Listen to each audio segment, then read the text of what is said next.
and she's got the breathing and the warmth of my body. The best way that we can imitate the feeling they had in Mum's pouch of being carried is to carry them ourselves in a pillowcase. So you never carry a baby kangaroo without it being in a bag. That's why I put a pillowcase in your car. In here is little Harriet. We've had Harriet now about 2 weeks, and you might see a little nose popping up. Here she is. Harriet. Hey.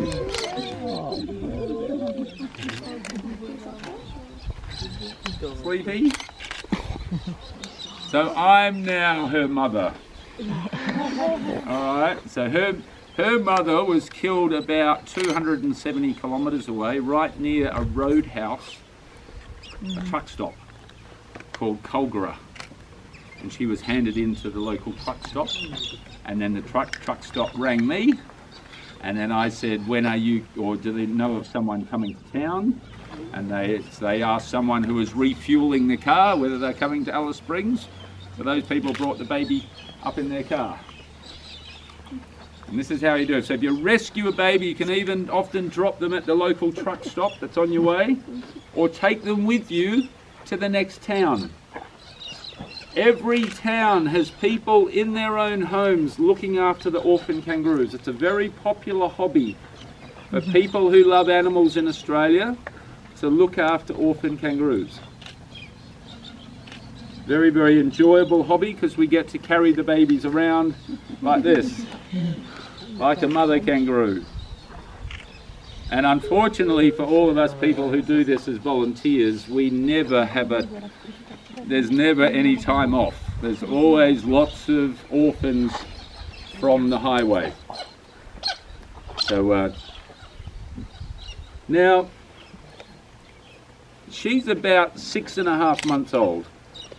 At this age, she's just starting to come out for her first hop. So when she was rescued a couple of weeks ago, she was 24 hours a day being carried by Mum. So that's why she didn't get out and hop away. They stay in the mother's pocket. So that's why you check the dead kangaroo. Often the baby is still in the pouch. And you just take them out, transfer them into a bag, and the passenger in the car holds the baby just like this. Give them a little drink of water, like that. But otherwise, no milk, just water. And as long as you act like the mother kangaroo, they'll sit quite comfortably in a bag. And then when you get to the next town, ask the local people, you'll be able to pass it over to someone. Every town has people that look after them. Now, I'm going to look after her just until she's old enough to go back to the wild. You're not allowed to keep them as a pet. So each year in Alice Springs, we get about 350 orphan kangaroos coming into town. And they've all got to go back to the wild. You're not allowed to keep them as a pet. So I just cuddle her and carry her around for the time her mother would have been carrying her. And that's at about 9 months the mother stopped carrying the baby. So at 9 months of age, I'll stop carrying her too. And she'll run around my garden with other kangaroos, and then slowly over many months she'll become wild. It'll be a natural instinct, hopefully. And then after about 6 months I'll try and go near her, and if she runs away from me, well, that's time to go back to the bush.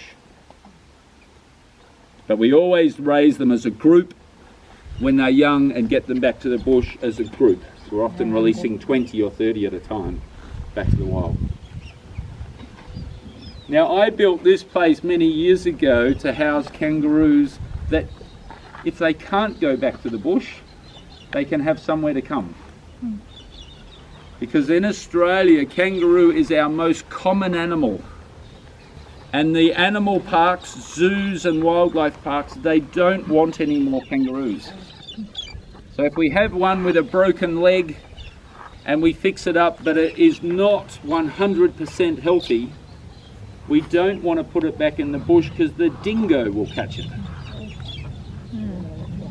Same if we look after a baby like Harriet and she just doesn't become wild later on. If she just continues loving people too much, we're not confident putting them in the wild, because out there are people hunting them. And we don't want them running up to a hunter. So I built this place here as a sanctuary for kangaroos, because I had some kangaroos many years ago that couldn't go back to the wild, and I couldn't find anywhere to put them. I rang every zoo in Australia, no one wanted them. So I built this place.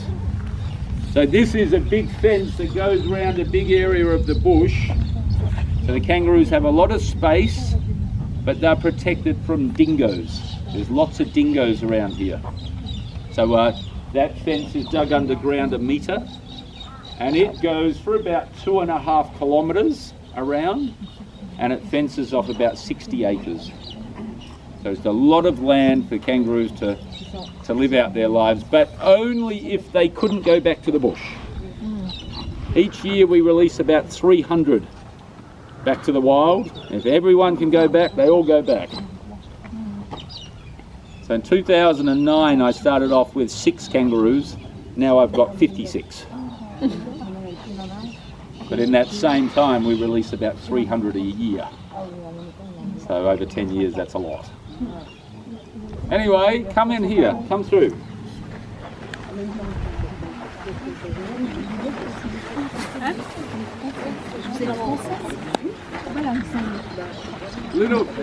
Little Harriet is being raised over there. We have our own